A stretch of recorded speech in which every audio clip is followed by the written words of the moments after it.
बार बार बार बार बार बार बार बार उनको यही बात बोली जा रही है कि बेटा ट्वेल्थ अगर आर्ट से करी तो ट्वेल्थ के बाद घर बैठ जाएगा। Hello all, welcome to main point study. I hope आप सारे के सारे ठीक हो। तो क्लास 10 का रिजल्ट जो है अब आ चुका है। तीन स्ट्रीम है बच्चों के सामने, आर्ट्स, कॉमर्स और साइंस। और आर्ट्स वाले बच्चे, ह्यूमैनिटीज वाले बच्चे तो बहुत ही ज्यादा परेशान है।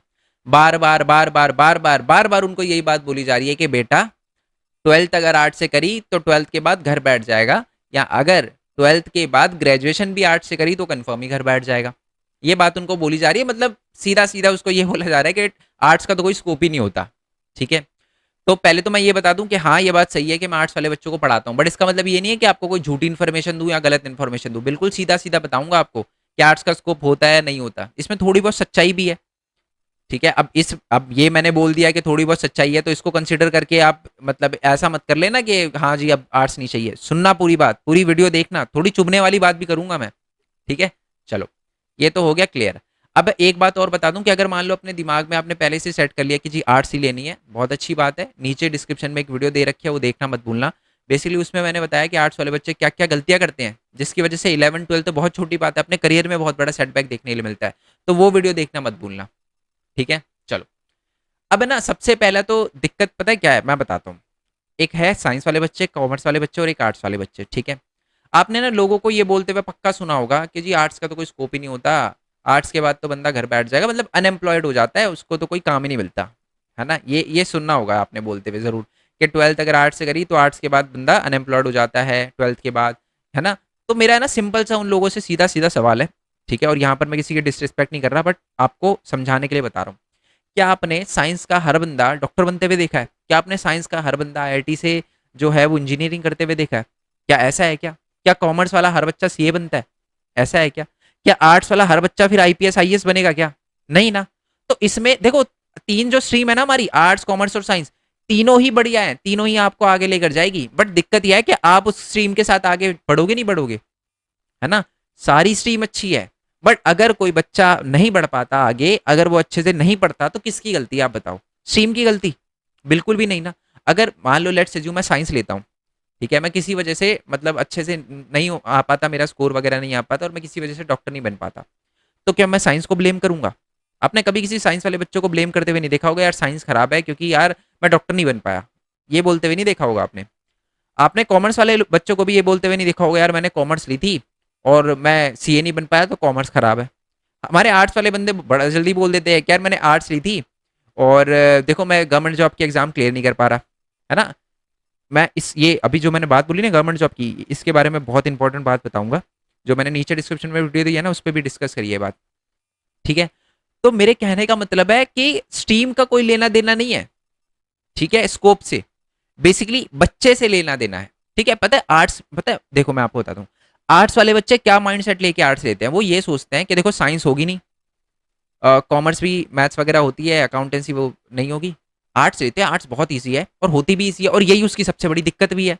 बंदा लेता है आर्ट्स, ये सोचता है कि बिल जी पूरे साल ऐश करेंगे, एग्जाम से 1.5 महीने पहले बुक खोलेंगे, बिल्कुल धूल वूल लगी होगी उसको साफ वाफ करेंगे, 1 महीने पहले सिलेबस चेक करेंगे और फिर कहीं ना कहीं से मोस्ट इंपॉर्टेंट क्वेश्चन मिल जाएंगे। और इसमें मेरा भी पार्टिसिपेशन है, मैं भी एंड में मोस्ट इंपॉर्टेंट क्वेश्चन डाल देता हूँ। बच्चा करता है, 80 90% आ जाते हैं, कहते हैं दो आर्ट्स देखो मार्क्स आ रहे हैं बहुत बढ़िया। ट्वेल्थ में भी ये करता है, ट्वेल्थ में भी आ जाते हैं अच्छे नंबर। मतलब रेगुलर नहीं पढ़ता वो। बट है ना, एक उसके लिए सबसे बड़ी दुविधा कब बन जाती है, जब वो 11 12 पास कर लेता है और उसके बाद सोचता है ट्वेल्थ के बेस पे अब गवर्नमेंट जॉब के एग्जाम देने हैं। ठीक है। उसके बाद वो गवर्नमेंट जॉब की पढ़ाई करना शुरू करता है, पढ़ाई करना शुरू करता है, उसके बाद एग्जाम आता है, एग्जाम देता है और फेल हो जाता है। ठीक है। और वो बोलता है जी आर्ट्स खराब थी। पता है एक मजे की बात बताऊं, 11 12 में जो आप आर्ट्स में पढ़ते हो ना, जो आप पोल साइंस में पढ़ते हो, हिस्ट्री में पढ़ते हो, आप जियो में पढ़ते हो, आप इकोनॉमिक्स में पढ़ते हो, वही सिलेबस आता है आपका गवर्नमेंट जॉब में, ज्यादातर चीजें। ठीक है। और भी आती है, इंग्लिश भी आती है, मैथ्स भी आती है, रीजनिंग भी आती है, बट आर्ट्स के भी क्वेश्चंस बहुत ज्यादा पूछे जाते हैं आर्ट्स से बेसिकली। बट दिक्कत यह है कि यार हमने तो मजे मजे में निकाल दी। अब आप खुद सोचो, एग्जाम से 1.5 महीने पहले अगर मैं बुक उठा के पढ़ना शुरू कर रहा हूँ, तो क्या वो मेरे को लॉन्ग टर्म तक याद रहेगी? क्या ट्वेल्थ खत्म होने के बाद वो बात याद रहेगी? नहीं रहेगी ना याद। तो इसीलिए बच्चों को वो याद नहीं रहती और वो बोलता है यार आर्ट्स खराब थी, देखो मैं तो गवर्नमेंट जॉब के एग्जाम नहीं निकल पा रहा। मतलब उसको फायदा था, मतलब वो चाहता तो अगर रेगुलरली पढ़ता तो वो चीज याद रहती, तो बहुत प्यार से गवर्नमेंट जॉब निकाल सकता था वो। ठीक है। बट वो गवर्नमेंट जॉब निकाल नहीं पाता क्योंकि ढंग से पढ़ता नहीं है वो, और बाद में बोल देता है आर्ट्स की गलती है। और दूसरी तरफ हमारे जो साइंस वाले बच्चे होते हैं वो डेली पढ़ते हैं। बेशक साइंस ही पढ़ते हैं बट डेली पढ़ते हैं, कम से कम 3-4 घंटे तो आपको मतलब देने ही पड़ते हैं साइंस में, बात आपको भी पता है। बंदा लेता है साइंस 11th में पूरा 4-5 घंटे डेली पढ़ता है, फिर भी देखो 11th में उसका स्कोर अच्छा नहीं आता। बहुत सारे बच्चे जो है 11th में बहुत डिफिकल्टी फेस करते हैं साइंस वाले बच्चे, 12th भी करते हैं, उसके बाद फिर अच्छे से पढ़ना शुरू करते हैं जेई वगैरह के लिए और नीट वगैरह के लिए। ठीक है, और मान लो लेट्स अज्यूम कोई बच्चा जो है 12th तक जो है साइंस लेता है, उसके बाद सोचता है यार किसी भी वजह से वो सोचता है कि यार चलो अब मैं 12th के बेस पे गवर्नमेंट जॉब करूंगा, उसके बाद अगर मेरे को आगे कुछ करना होगा तो देखूंगा, बट अभी हम गवर्नमेंट जॉब का करता है, और वो निकाल लेता है। पता है वो क्यों निकाल लेता है? जबकि साइंस में जो उसने पढ़ा होता है उसमें से बहुत कम क्वेश्चन आते हैं, ज्यादातर क्वेश्चन पोल साइंस वगैरह से, मैंने जैसे बताया हिस्ट्री वगैरह से और इकोनॉमिक्स वगैरह से, जियो वगैरह से आते हैं। पता है वो क्या करते हैं? वो बंदे 11th 12th की बुक उठाते हैं आर्ट्स वाले और पढ़ देते हैं, मतलब जो मतलब हमारे जो आर्ट्स वाले बच्चे जो 1.5-2 महीने मतलब पूरे साल इंजॉय करते हैं, 2 साल उन्होंने 11th 12th के इंजॉय करने में निकाल दिया होता है। ठीक है, और वही सिलेबस जो हमारे साइंस वाले बच्चे हैं जब 12th कंप्लीट हो जाती है तो वो 2 महीने के अंदर पूरा का पूरा निपटा देते हैं, और बिल्कुल बिल्कुल रट लेते हैं, हर एक चीज अच्छे से कर लेते हैं और उनको कोई डिफिकल्टी नहीं आती। ठीक है, और अगर और उसके पता है दिक्कत क्या, 12th के बाद है ना हमारे, और उनको साइंस का भी एक्सपीरियंस होता है, पढ़ने का भी होता है, उनको रेगुलर पढ़ने की आदत भी होती है। हमारे आर्ट्स वाले बच्चों को ना रेगुलर पढ़ने की आदत होती है, ना उनको वो चीज़ याद होती है। और मैं आपको गारंटी दे रहा हूँ, अभी जैसे मान लो आपने आर्ट्स ले ली, तो जब आप मेरी वीडियोस में जाओगे ना, वीडियो वगैरह देखोगे, तो आपको है ना पक्की बात है कोई ना कोई कमेंट में मिल जाएगा कि सर मैं इस गवर्नमेंट जॉब के लिए प्रिपेयर कर रहा हूँ, मेरी ग्रेजुएशन हो चुकी है, बट मेरे को आपके नोट्स अच्छे लग रहे हैं। अब देखो उसकी बंदे की ग्रेजुएशन हो चुकी है, उसने 11th 12th में आर्ट्स ली थी, फिर वो मेरी वीडियो क्यों देख रहा है? वो वीडियो मेरी बेसिकली इस वजह से देख रहा है क्योंकि जब उसने 11th 12th पढ़ी थी तो अच्छे से नहीं करी। ठीक है, तो जब ये बोला जाता है ना कि आर्ट्स का कोई स्कोप नहीं है, तो ये बात सही नहीं है। आर्ट्स के बच्चे खुद ही अपने स्कोप पे लात मार रहे हैं। आपकी जो जॉब्स है वो तो भाई साइंस वाले और कॉमर्स वाले लेके जा रहे हैं, इसलिए नहीं कि वो इंटेलिजेंट है, बिल्कुल भी नहीं, ये वजह है ही नहीं। आर्ट्स वाले बच्चे ही बहुत इंटेलिजेंट होते हैं, बट वो थोड़ा सा केयरलेस हो जाते हैं। समझ रहे हो? मेरा बस सिंपल सा कहना है, मैं आपको एक है ना बात बता रहा हूँ, मैं रिटर्न में दे सकता हूँ, 4-5 घंटे डेली पढ़ोगे ना आर्ट्स, तो आप सीबीएसई में टॉप कर सकते हो। मैं अपने स्कूल की भी बात नहीं, आप सीबीएसई में टॉप कर सकते हो डेली अगर 4-5 घंटे आप आर्ट्स पढ़ लो तो। समझ रहे हो? 11th 12th के रिजल्ट में ना मतलब न्यूज़पेपर में फोटो छप जाएगी आपके, 5 घंटे पढ़ो तो आप आर्ट्स। मैं ये समझा रहा हूँ आपको, बट मेन फोकस आपका अगर गवर्नमेंट जॉब भी है, और गवर्नमेंट जॉब अगर आपको करनी है तो सिंपल सा ये बात याद रखना, जो चीज़ आपको 11th 12th में पढ़ाई जा रही है उसको अच्छे से करो। समझ रहे हो? और जो आपको मान लो अगर आपको खाली टाइम मिलता भी है, क्योंकि आपने आर्ट्स लिए खाली टाइम तो मिलेगा, तो उसका यूज है ना अपने एम पर ही लगाना। मेरे कहने का मतलब देखो, जैसे कि मान लो मैंने सोच लिया कि यार मेरे को 12th के बाद है ना जी एलडीसी में लगना है, एसएससी सीएचएसएल का एग्जाम देना है और उसको निकालना है। तो मेरे को पता है यार आर्ट्स वगैरह के जो पोल साइंस वगैरह वो तो आएगी, इंग्लिश भी आएगी थोड़ी बहुत, तो इंग्लिश पे थोड़ा ध्यान दे दिया यार, थोड़ी बहुत जो है वो रीजनिंग वगैरह भी आएगी तो उसको भी कर लिया, मैथ्स में भी थोड़ा प्लस माइनस और टाइम वगैरह डिस्टेंस वगैरह टाइम वगैरह, कि 1 घंटे में एक काम, एक बंदा इतने घंटे में ये काम करता है तो 10 बंदे कितने घंटे में, ऐसे ऐसे क्वेश्चन जो है उसको भी करते रहो। ठीक है, डेली अगर 2 घंटे पढ़ते हो तो 1 घंटा या 15-20 मिनट या आधा घंटा भी उसके लिए निकाल लो, आपको बहुत एज हो जाएगा। पता है गवर्नमेंट जॉब में कितने इंटेलिजेंट हो, कितने आप डम हो, कितने स्मार्ट हो, उससे कोई लेना देना नहीं होता। आप कितनी रेगुलरली चीजें कर रहे हो, कितनी आपने प्रैक्टिस करी है, वो मैटर करता है, आप किसी से भी पूछ लेना। समझ रहे हो? और कोई भी ऐसा डिपार्टमेंट नहीं है, बोलते हैं ना कि जी साइंस आर्ट्स वाले बच्चे, मैं आपको बता दूं इंडिया में ऐसा कोई डिपार्टमेंट नहीं है जिसमें आप अप्लाई नहीं कर सकते। आप इसरो में अप्लाई कर सकते हो। अब कुछ बच्चे बोलेंगे सर ये तो ज्यादा हो गया, उसमें तो साइंटिस्ट ही होते हैं, तो क्या साइंटिस्ट ही होता है क्या, और कोई जॉब ही नहीं होती क्या इसरो में? होती है ना, तो उसमें भी आप अप्लाई कर सकते हो, आर्ट्स वाले बच्चे अप्लाई कर सकते हैं। ठीक है, अब वो अलग बात है यार, आप बोलो कि जी डॉक्टर ही बनना है, तो यार ये तो पॉसिबल नहीं है, आर्ट्स लेके डॉक्टर नहीं बन सकते आप। ठीक है, आर्ट्स लेके आप बीसीए कर सकते हो, कंप्यूटर एप्लीकेशन में बैचलर्स कर सकते हो, वो कर सकते हो आप। ठीक है, इंजीनियर वगैरह भी आप आईटीआई से कर सकते हो, आप करना चाहो तो 12th के बाद, बट आप डॉक्टर नहीं बन सकते। आप बोलोगे जो डॉक्टर बनना है वो नहीं कर सकते यार आप। ठीक है, आप सीए बन जाओ आर्ट्स से, वो पॉसिबल नहीं है। मेरी बात समझ पा रहे हो ना आप?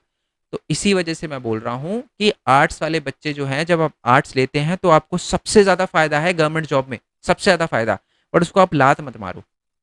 ठीक है, आप रेगुलरली पढ़ो, जो टाइम मिल रहा है उसे अपने अल्टीमेट गोल में लगाओ। ठीक है, आप ये मत सोचो आर्ट्स ईजी है, आप ये सोचो कि जो आप पढ़ रहे हो ना वो आप सिर्फ 11th 12th के नहीं पढ़ रहे, 11th 12th के नहीं पढ़ रहे, सीधा अब आप अपनी गवर्नमेंट जॉब की तैयारी के लिए पढ़ रहे हो।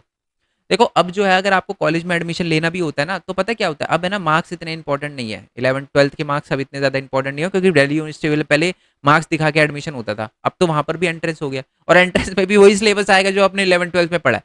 तो कहीं ना कहीं से मेनली वही सिलेबस आता है जो आपने 11th 12th में पढ़ा है, तो इसलिए 11th 12th बहुत अच्छे से निपटानी है आपको। और जो खाली समय मिले उसका यूज़ करना है अपने अल्टीमेट गोल के लिए। साइंस वाले बच्चे, एक बात और छोटी सी बता देता हूँ फिर वीडियो एंड करते हैं। पता है साइंस वाले बच्चे क्या करते हैं, 12th तक करते हैं साइंस, फिर उन्हें लगता है यार अब है ना आईपीएस आईएएस बनना चाहिए, सिविल में जाना चाहिए, वो लेते हैं बीए।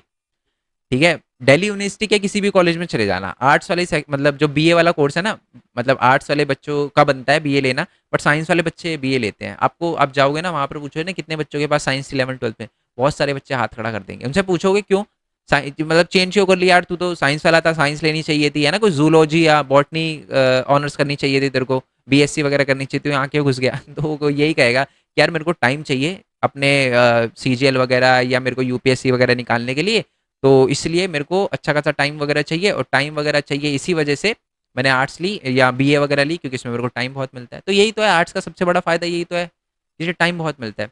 और ये तो हो गया जी गवर्नमेंट जॉब। और अगर प्राइवेट जॉब भी बहुत सारी ऐसी है जिसमें तो अब कॉमन होता है, मतलब बेसिकली ग्रेजुएशन मांगते हैं किसी भी स्ट्रीम में हो। ठीक है, और दूसरी बात है अब तो बहुत सारी जॉब भी ऐसी हो गई है जिसमें तो आपका कोई जैसे कंटेंट राइटर है, ग्राफिक डिजाइनर है, वीडियो एडिटर है, यूट्यूब है ना, बहुत सारी अब जैसे कि और भी बहुत सारी जो जॉब्स हैं जिसमें तो 12th की मतलब कहाँ कौन सी स्ट्रीम से करिए वो तो लेना देना ही नहीं है ना। तो इसी वजह से अगर आप आर्ट्स लेते हो, बस इस चीज़ का ध्यान रखना, डेली कम से कम 2 3 घंटे दो। ठीक है, अपना अल्टीमेट गोल, अगर आपका अल्टीमेट गोल जी सिविल सर्विस है, अगर आपका अल्टीमेट गोल आईपीएस आईएएस है, पढ़ो पढ़ो। मैं दोबारा से बता रहा हूँ, साइंस वाले बच्चे और कॉमर्स वाले बच्चों से ज़्यादा बड़ा एज है अगर आप गवर्नमेंट जॉब के लिए अप्लाई करना चाहते हो तो। ठीक है, बट खुद लात मत मारो अपने करियर पे, समझ गए। अगर आपने सोच लिया है कि हाँ मेरे को अब अच्छे से करना है, और मैं कॉमर्स नहीं लेना चाहता, साइंस नहीं लेना चाहता और आर्ट्स लेना चाहते हो, ये सोच के मत लेना कि ईजी है, बस बस यही कहना चाहता हूँ। ये सोच के मत लेना कि ईजी है, ये सोच के लेना कि जी अच्छे से पढ़ना है और अच्छे से निपटा के सिविल सर्विस में जाना है। समझ रहे हो, चलो आई होप ये बात आपको क्लियर हो गई। जैसे मैंने बोला वीडियो अब दे रखी है एक, और वो नीचे डिस्क्रिप्शन में वो जाकर देख लेना। तो मिलते हैं जी नेक्स्ट वीडियो में। चैप्टर की वीडियो मैं अपलोड कर चुका हूँ, पता ही है आपको, तो उन वीडियो का लिंक भी आपको नीचे डिस्क्रिप्शन में मिल जाएगा। नोट्स के लिए आप हमारी वेबसाइट पर जा सकते हो। और जैसे कि पता ही है कुछ फाइनेंशियल प्रॉब्लम भी आ जाती है बच्चों को, 12th के बाद तो पक्का आपको आएगी, है ना। 12th के बाद बहुत सारे बच्चों को बोला जाता है जॉब करो, क्योंकि फाइनेंशियल कंडीशन थोड़ी फैमिली की अच्छी नहीं होती। तो ये प्रॉब्लम आपके साथ ना आए, इसलिए कोई ना कोई ऑनलाइन का अपना सोर्स बनाओ। ठीक है, मैंने एक मेन पॉइंट टेक चैनल बना रखा है, वहाँ पर मैं यही बताता हूँ स्टूडेंट अर्न कैसे कर सकता है ना, एनिमेशन वीडियो वीडियो बना के नोट से कैसे अर्न कर सकता है ना, अमेजोन से कैसे अर्न कर सकता है, वेबसाइट बनाकर कैसे अर्न कर सकता है, वेबसाइट आज फ्री में कैसे बना, ये बहुत सारी चीज़ें ऑनलाइन अर्निंग से रिलेटेड बहुत सारे बच्चे अर्न भी कर रहे हैं। ठीक है, एंड और एक बच्चा है रमन जिसने $100 अर्न किए हैं। ठीक है, अब $100 आपको लग रहा होगा सर 8,000 रुपये, बट बहुत बड़ी रकम है एक एक 10th में पढ़ने वाले बच्चे के लिए, जो 9 से 10th में गया, कितनी बड़ी बात है उसके लिए। ठीक है, और जब वो 12th में जाएगा मेरे को पूरा भरोसा है कि वो महीने के कम से कम 10 12 हज़ार कमा लेगा। ठीक है, रुपए, डॉलर नहीं बोला मैंने समझ रहे हो। तो इसलिए वो मेन पॉइंट टेक वाला भी चैनल देख सकते हो। गवर्नमेंट जॉब का अगर आपका एम है, तो मेरे बहुत सारे दोस्तों की गवर्नमेंट जॉब वगैरह है, तो मैं उनका इंटरव्यू भरत कुमार खोरवाल वाले चैनल पर डालूंगा, तो उसको भी आप सब्सक्राइब कर सकते हो। वैसे वो मेरा ब्लॉगिंग चैनल है। ठीक है, तो मिलते हैं जी नेक्स्ट वीडियो में, तब तक के लिए थैंक यू सो मच। जय हिंद, जय भारत, वंदे मातरम। Thanks for support, bye bye.